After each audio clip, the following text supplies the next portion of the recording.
Usai libur Idul Fitri, keluarga besar PAL TV menggelar halal bihalal di kantor.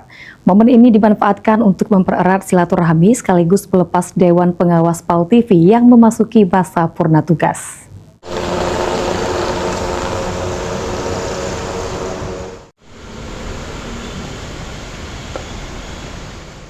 Suasana hangat dan penuh kebersamaan mewarnai halal bihalal yang diikuti manajemen dan karyawan PAL TV pasca Lebaran. Selain menjadi ajang saling bermaafan, acara ini juga dirangkai dengan perpisahan Dewan Pengawas PAL TV, Hanida Syafrina yang memasuki purna tugas. General Manager PAL TV, Sri Febriandi, menyampaikan rasa syukur atas terselenggaranya kegiatan ini. Ia berharap silaturahmi antar karyawan tetap terjalin dan seluruh tim dapat kembali beraktivitas dengan semangat baru. Sri Febriandi juga menambahkan, pasca Lebaran akan digelar rangkaian open house di lingkungan karyawan dan manajemen sebagai upaya memperkuat kebersamaan. Dari PAL TV kita setelah Lebaran ini kita kumpul halal bihalal di kantor dan bertepatan juga dengan pensiunnya senior kita Bunda Hanida Sabrina, dan semoga ke depan Bunda tetap sehat, terus juga keluarga sehat dan tetap jalin tali silaturahmi bersama PAL TV.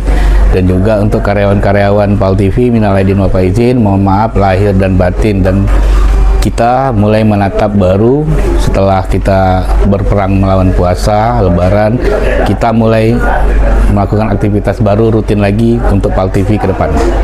Sementara itu, Hanida Syafrina, Dewan Pengawas PAL TV mengatakan halal bihalal merupakan agenda rutin tahunan.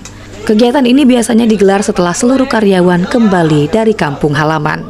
Ia menilai momen tersebut menjadi sarana berbagi cerita, sekaligus mempererat hubungan antar kru setelah merayakan Lebaran bersama keluarga. Ya, sebenarnya halal bihalal setiap tahun PAL TV ini sama manajemen, semua karyawan kita kumpul-kumpul lah, makan-makan, mempererat silaturahmi, karena biasanya kan kru-kru itu mudik pulang kampung, jadi otomatis kita tidak bisa silaturahmi pada saat Lebaran. Nah, biasanya kita bikin acara seminggu setelah Lebaran, kumpul semua, sudah pulang kampung, kru-kru sudah datang, nah baru kita share-share cerita seru-seruan. Kebersamaan dalam halal bihalal ini diharapkan menjadi energi positif bagi keluarga besar PAL TV dalam